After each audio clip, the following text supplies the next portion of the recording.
কিছু আয়াত এবং সূরা আছে যেগুলোর কথা নবী মুহাম্মদ সাল্লাল্লাহু আলাইহি সাল্লাম বিশেষভাবে বলেছেন, এগুলো উপকারিতা আরো বেশি। যেমন ধরেন এই হাদিসটা আছে সহিহ মুসলিমে, খণ্ড নাম্বার 2, বুক অফ সালাহ, হাদিস নাম্বার 1769। আমাদের প্রিয় নবী বলেছেন যে তোমাদের মধ্যে এমন কেউ কি আছে এক রাতে কোরআনের 1/3 পাঠ করতে পারে? একজন সাহাবা বললেন, এক রাতে কোরআনের 1/3 পাঠ করা কিভাবে সম্ভব? নবী তখন বললেন, পড়ো কুল হুয়াল্লাহু আহাদ, মানে সূরা ইখলাস অধ্যায় নম্বর 112, কারণ এটা কোরআনের 1/3। যদি আপনি পড়েন সূরা ইখলাস অধ্যায় নম্বর 112 আয়াত 1 থেকে 4, মাত্র 4টা আয়াত, এটা পড়লে ধরা হবে কোরআনের 1/3 পড়েছেন। ইসলাম এই পৃথিবীর মানুষকে ভাগ করেছে 2 ভাগে, একটা হলো মুমিন, আরেকটা হলো কাফির। অবশ্যই আমরা ইসলাম ধর্মের এই কথাগুলো বিশ্বাস করি না, মানতেও পারি না। তাই ইসলাম ধর্ম যেভাবে আমাদের উপর সর্বজনীন ভ্রাতৃত্বকে চাপিয়ে দিচ্ছে, সেটা আসলে কখনোই সম্ভব না। ইসলাম মানুষের মধ্যে শুধু বিভেদ তৈরি করে। তাদের মধ্যেও আছে শিয়া, সুন্নি, এছাড়াও ইসলামে আরো 70টা গোত্র আছে। হ্যাঁ, আমি আমার প্রশ্ন করছি, সমস্যা নাম এটা দিতে পারবে না। পৃথিবীতে একমাত্র হিন্দু ধর্মই আমাদের সর্বজনীন ভ্রাতৃত্ব উপহার দিতে পারবে। একাম সত্তা বিপ্র বাহুদা বেদান্তি, একটু আগে আপনি বললেন ইসলাম এটা কোনোভাবেই মানে না। গরু হত্যা করছে, কাফির হত্যা করছে, তাদের সম্পত্তি কেড়ে নিচ্ছে, লুট, নারী নির্যাতন। ইসলামই বলে ভ্রাতৃত্ব, তাহলে কিভাবে আসবে? আপনার মুখে ভ্রাতৃত্বের কথা আসলে শুধু শ্লোক নিয়ে খেলা করা। আপনি আসলে হিন্দু ধর্ম বলতে গিয়ে ইসলাম ধর্ম বলে ফেলেছেন। ভাই, আপনি বেশ কিছু মন্তব্য করেছেন। আর ইসলাম বলে ইন্নাল্লাহা মা'আস সাবিরিন, নিশ্চয়ই আল্লাহ তাদের সঙ্গে আছেন যারা ধৈর্যশীল। ভ্রাতৃত্ব বজায় রাখতে গেলে আপনাকে ধৈর্যশীল হতে হবে। ধৈর্যশীল যদি আমরা না হই, তাহলে ভাইয়ের সাথে ভাইয়ের যুদ্ধ লেগে যাবে। ইসলাম বলছে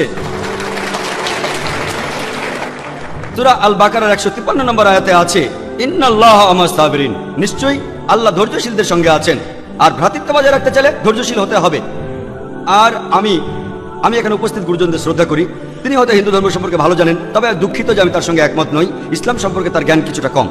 আর ওনার সাথে আমি একমত যে ইসলাম ধর্মে মানুষকে 2 ভাগে ভাগ করা হয়। একটা হলো যারা বিশ্বাসী মুমিন, আরেক দল হলো কাফির, উনি যেভাবে বললেন। আর প্রত্যেক ধর্মেই 2 প্রকার মানুষ আছে, এমনকি হিন্দু ধর্মে হিন্দু আর অহিন্দু, খ্রিস্টান ধর্মে খ্রিস্টান আর অখ্রিস্টান, ইহুদি ধর্মে ইহুদি আর নন ইহুদি, ইসলামে মুসলমান আর অমুসলমান। তাহলে ইসলাম আলাদা হলো কি করে? আর আমি এখানে হিন্দু ধর্মের সমালোচনা করবো না, আমি সমালোচনা করবো না। কিন্তু আজকের এই লেকচারে আমি হিন্দু ধর্ম নিয়ে কথা বলবো, কারণ আমি বিভিন্ন ধর্মের একজন ছাত্র হিসাবে আমি বেদ পড়েছি, আমি উপনিষদ পড়েছি। তবে এখানে ছোট্ট একটা মন্তব্য করি। হিন্দু ধর্মগ্রন্থ বেদে আছে যে এই মানুষ জাতি সৃষ্টি হয়েছে সর্বশক্তিমান ঈশ্বরের 4টে অংশ থেকে। তার মাথা থেকে এসেছে ব্রাহ্মণ, বুক থেকে এসেছে ক্ষত্রিয়, আর উরু থেকে বৈশ্যরা ব্যবসায়ী জাত, আর পা থেকে শূদ্ররা বর্ণপ্রথা। আমি এটা নিয়ে মন্তব্য করতে আসিনি, আমি এটা চাই না। আমি চাই না হিন্দু ভাইদের মনে আঘাত দিতে। ইসলাম ধর্ম এটার অনুমতি দেয় না। আমি এসব নিয়ে মন্তব্য করছি না, কোনো ধর্মের সমালোচনা করছি না, আমি কারো সমালোচনা করছি না। আমি কথা বলছি না যে কোনো ধর্ম ভুল। তবে আপনি যদি ভালোভাবে বেদ পড়ে থাকেন, আপনি এখানে সবাইকে বলতে পারেন বেদে কথা বলে কিনা যে স্রষ্টার মাথা থেকে ব্রাহ্মণ এসেছে, তার বুক থেকে ক্ষত্রিয়রা এসেছে, উরু থেকে এসেছে বৈশ্যরা ব্যবসায়ী জাত, বিদ্বান গোত্র, যোদ্ধা গোত্র, ব্যবসায়ী গোত্র, শূদ্র। শূদ্ররা হলো সবচেয়ে নিম্নবর্ণ। আর ডক্টর আম্বেদকর এটা নিয়ে বই লিখেছেন, আমি সব খুলে বলছি না। হিন্দু ধর্ম আমি ভালোভাবে পড়েছি। আমি হিন্দু ধর্মের অনেক কিছু শ্রদ্ধা করি, বেশ কিছুর ব্যাপারে একমত নয়, এটা আমাকে আপনি বলতে বাধ্য করলেন। পবিত্র কোরআনে সূরা আনামের 108 নম্বর আয়াতে আছে, তাহাদিগকে গালি দিও না আল্লাহকে ছাড়িয়ে তাহারা যাহাদিগকে ডাকে, কেননা অজ্ঞানতাবশত তাহারা গালি দিবে আল্লাহ সুবহানাহু ওয়া তাআলাকে। এখানে আমি হিন্দু ধর্মের ভালো দিকগুলো নিয়ে বলেছি। কথাটা হলো তারা এক ঈশ্বরের ধারণায় বিশ্বাস করে। আপনার প্রশ্নের ব্যাপারে বলি যে আপনি বলেছেন মুসলিমরা তারা মানুষ খুন করে, এছাড়াও তারা হত্যা করে, আপনি বললেন গরু। ঠিক, আপনি কথা বলেছেন। এই সবগুলো অভিযোগের উত্তর দেওয়া দরকার, সময় এখানে কম, কয়েকটার উত্তর দিচ্ছি। অন্য কেউ প্রশ্ন করেন, আপনাদের সবার ভুল ধারণাগুলো আমি ভেঙে দেবো, আমার ভালো লাগবে। আর ভুল ধারণাগুলো ভাঙিয়ে দিলেই তারা ইসলামকে ভালোভাবে বুঝতে পারবে। এজন্য আমার লেকচারে সবসময় একটা প্রশ্নোত্তর পর্ব থাকে। আর আমরাও বলি যখন কেউ সমালোচনা করে আমারও ভালো লাগে। যত বেশি সমালোচনা হবে তত বেশি বোঝাতে পারবো, তত ভালো করে ইসলামকে বুঝতে পারবেন। আমি সেটাই করি। ইসলামও বলে সত্যকে ছড়িয়ে দিতে। হিকমার সাথে পবিত্র কোরআনে সূরা নেহালের 125 নম্বর আয়াতে আছে, উদু ইলা সাবিলি রাব্বিকা বিল হিকমা ওয়াল মাউযিতিল হাসানা ওয়াজাদিলুম বিল্লাতি আহসান। মানুষকে প্রতিপালকের পথে আহ্বান করো হিকমত আর সদুপদেশ দ্বারা, আর উহাদের সহিত তর্ক করবে সবচেয়ে উত্তম পন্থায়। যখন বলা হয় আমরা আমিষ খেতে পারবো কিনা, গরু ছাগল কোরবানি দেয় ইত্যাদি, আর অনেক অমুসলিমই বলবে মুসলমান আপনারা সবাই নিষ্ঠুর মানুষ, প্রাণী হত্যা করেন। ভাই, আপনাদের আমি বলি একজন মুসলমান খুব ভালো মুসলমান হতে পারে, এমনকি যদি সে পুরোপুরি ভেজিটেরিয়ান হয়। এটা বলা হয়নি যে আপনাকে অবশ্যই ভেজিটেরিয়ান হতে হবে ভালো মুসলিম হতে গেলে, কিন্তু পবিত্র কোরআনে অনেকবারই বলা হয়েছে যখন তুমি মাংস খেতে পারো তখন মাংস খাবে না কেন? পবিত্র কোরআনে সূরা মাইদার 1 নম্বর আয়াতে উল্লেখ আছে, বলা হয়েছে যে ইয়া আইয়ুহাল্লাযিনা আমানু, হে মুমিনগণ, তোমাদের অঙ্গীকার পূর্ণ করিবে আর তোমাদের জন্য কিছু চতুষ্পদ প্রাণীকে হালাল করা হইয়াছে আর কিছু প্রাণী হারাম। পবিত্র কোরআনে সূরা নাহলের 5 নম্বর আয়াতে উল্লেখ আছে যে আল্লাহ চতুষ্পদ জন্তু সৃষ্টি করিয়াছেন যাহাতে তোমরা শীত নিবারণ করিতে পারো এবং উহাতে বহু উপকার রহিয়াছে এবং উহা হইতে তোমরা আহার করিয়া থাকো। পবিত্র কোরআনে সূরা মুমিনুনের 21 নম্বর আয়াতে উল্লেখ আছে তোমরা চতুষ্পদের মাংস আহার করিতে পারো। আমরা জানি যে আমিষে, এখানে অনেক ডাক্তার আছেন, আমি একজন মেডিকেল ডাক্তার, এতে অনেক প্রোটিন আছে, প্রচুর আয়রন আছে, আর এগুলো খুবই সুস্বাদু। আর এইসব আমিষ জাতীয় খাবারে আপনি যে প্রোটিন পাবেন, এই পরিমাণ প্রোটিন আর কোথাও পাবেন না, আপনি পাবেন না। নিরামিষের মধ্যে সয়াবিনে আপনি সবচেয়ে বেশি প্রোটিন পাবেন, সেটাও আমিষের প্রোটিনের চেয়ে অনেক কম। আর এবার আমি গরু হত্যা নিয়ে কিছু কথা বলি। যদি হিন্দু ধর্মগ্রন্থগুলো পড়েন, আমি এখানে কোন ধর্মের সমালোচনা করছি না, ভাই একটা প্রশ্ন করেছেন তাই আমাকে সত্য কথাটা বলতে হবে। হিন্দু ধর্মে আমিষ খাওয়ার অনুমতি দেওয়া হয়েছে। হিন্দু ধর্মগ্রন্থে দেখবেন সাধুসন্তরা আমিষ জাতীয় খাদ্য খায়, এমনকি গরুর মাংস। পরবর্তীতে অন্যান্য বেশ কিছু ধর্মের প্রভাবে, যেমন ধরুন জৈন ধর্ম ইত্যাদি, মানুষের উপর অহিংসা দর্শনের প্রভাব এসে পড়লো, তারা প্রাণী হত্যা বাদ দিল, তারা এই দর্শনটাকে তাদের জীবনধারায় যোগ করলো। তবে ইসলাম ধর্ম প্রাণীদের অধিকারের কথা বলে থাকে। শুধু প্রাণীদের অধিকার নিয়ে আমি একটা লেকচার দিতে পারি। পবিত্র কোরআনে আছে পশুর উপর বেশি বোঝা চাপিও না, তাদের প্রতি সদয় হও, তাদের খাদ্য দাও, কিন্তু প্রয়োজনে তোমরা তাদের মাংস খাইতে পারো। আর যদি আপনি অন্যান্য ধর্মগুলো ভালোভাবে দেখেন, অনেকে আমিষ খেতে বারণ করেছে। এই দর্শনের ভিত্তিটা হলো এই যে আপনি প্রাণী হত্যা করবেন না, কারণ তাদের জীবন আছে, সে কারণে আমিষ খাওয়াটা অন্যায়। আমি এর সাথে একমত। যদি কোনো মানুষ এই পৃথিবীতে মানুষ হত্যা না করে থাকে, সেখানে আমি থাকবো সবার উপরে। সর্বজনীন ভ্রাতৃত্ব হিন্দু ধর্মে আছে যে সব প্রাণী আপনার ভাই, প্রত্যেক প্রাণী হোক সে সাপ, পাখি অথবা পতঙ্গ। আমি আপনাদের একটা প্রশ্ন করছি যে কোন মানুষটা হাজার হাজার ভাইকে না মেরেও 5 মিনিটের জন্য বেঁচে থাকতে পারে? এখানে যারা মেডিকেল সায়েন্স পড়েছেন তারা ভালো বুঝতে পারবেন যে আপনারা যখন নিঃশ্বাস নেন তখন আপনার শরীরে প্রচুর ময়লা জীবাণু ঢুকে, সেগুলোকে মেরে ফেলেন।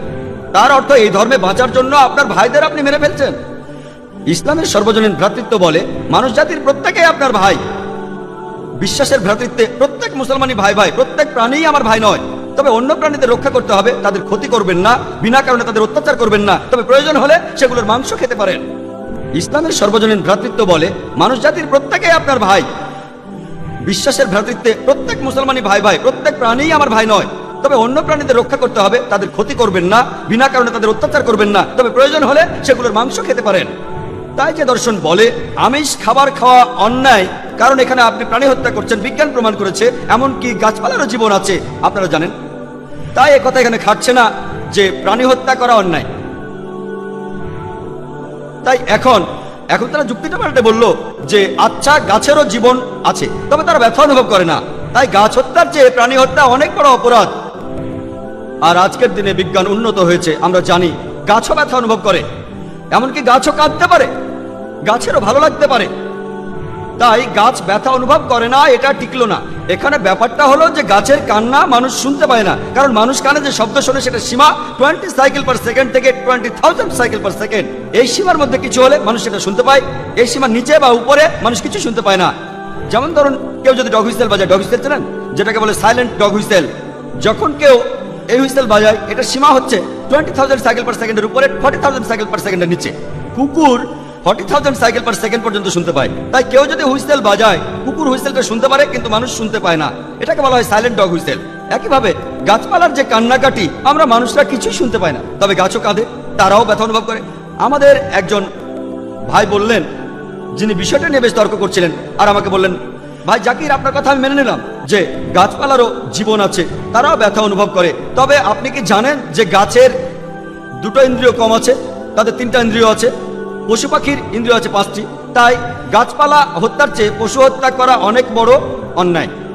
আমি তাকে বললাম যে ভাই ধরুন আপনার একজন ছোট ভাই আছে, সে ছোটবেলা থেকে বোবা আর কালা, 2টো ইন্দ্রিয় কম, সে বড় হওয়ার পরে কেউ একজন তাকে খুন করে ফেললো, আপনি কি বিচারককে বলবেন ও মি লর্ড এই খুনিকে কম শাস্তি দিন কারণ আমার ভাইয়ের 2টো ইন্দ্রিয় কম ছিল, এই কথাই বলবেন? আপনি বলবেন ও মি লর্ড তাকে দ্বিগুণ শাস্তি দিন কারণ সে একজন নিষ্পাপ মানুষকে হত্যা করেছে। তাই ইসলামে এটা কোনো যুক্তি নয় যে 2টো বা 3টা ইন্দ্রিয়। পবিত্র কোরআনে সূরা বাকারার 168 নম্বর আয়াতে আছে যে বৈধ খাদ্যবস্তু আছে তা তোমরা আহার করো, তার অর্থ যেগুলো বৈধ আর হালাল খাবার সেগুলো খেতে পারো। আর এ কারণে আপনারা দেখতে পাবেন যে গবাদি পশু আল্লাহ সুবহানাহু ওয়া তাআলার ইচ্ছায় গবাদি পশু বংশ বিস্তার করে বেশ তাড়াতাড়ি, মানুষ এবং অন্যান্য পশুর তুলনায় বেশ তাড়াতাড়ি দ্রুত বংশ বিস্তার করে। যদি আপনার কথা মেনে নেই যে মানুষ কোনো গবাদি পশু খাবে না, তাহলে পৃথিবীতে গবাদি পশুর পরিমাণ অনেক বেড়ে যাবে, অনেক বাড়বে। আর বললেন গরু হত্যা করা, এ নিয়ে বই লিখেছেন মাওলানা আব্দুল করিম পারেক। গো হত্যা, গরু কোরবানি কে জন্য দায়ী? যদি ভালোভাবে দেখেন, যারা চামড়া নিয়ে ব্যবসা করে, গরুর চামড়া মুসলিম অমুসলিম উভয়ই আছে, চামড়া গরুর চামড়া, তারা এটা করে। তাই এটা থেকে যারা উপকার পাচ্ছে এই গোহত্যা থেকে, তাদের মধ্যে মুসলিমদের চেয়ে অমুসলিমরাই বেশি। তাই যদি ইতিহাস ভালোভাবে জানেন আর যুক্তিও ভালোভাবে বোঝেন, আমরা জানি আল্লাহ বলেছেন যে বৈধ খাদ্যবস্তু আছে তাহা তোমরা আহার করো, যদি এটা খান এতে কোনো সমস্যা নেই। এছাড়াও যদি ভালোভাবে দেখেন, তৃণভোজী প্রাণীর দাঁতগুলো যদি দেখেন, গরু, ছাগল, ভেড়া, তারা শুধু শাকসবজি খায়, তাদের দাঁতগুলো সব সমান। যদি আপনারা মাংসাশী প্রাণীর দাঁতগুলো ভালোভাবে খেয়াল করেন, সিংহ, বাঘ, চিতাবাঘ, তাদের দাঁতগুলো খুব সুচালো, তারা শুধু মাছ মাংস খায়।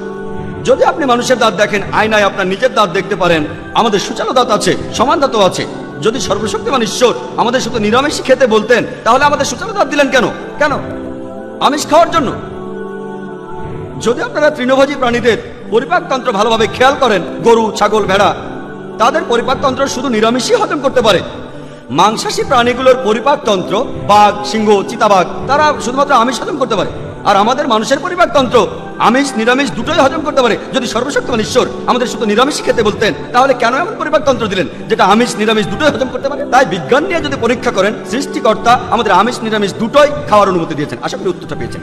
যদি আপনার অন্য কোনো প্রশ্ন, কোনো ভুল ধারণা থাকে, আমি আনন্দের সাথে তার উত্তর দেব। একবারে একটা ধারণা বলবেন যাতে আমি তা দূর করার সময় পাই। আপনাকে ধন্যবাদ।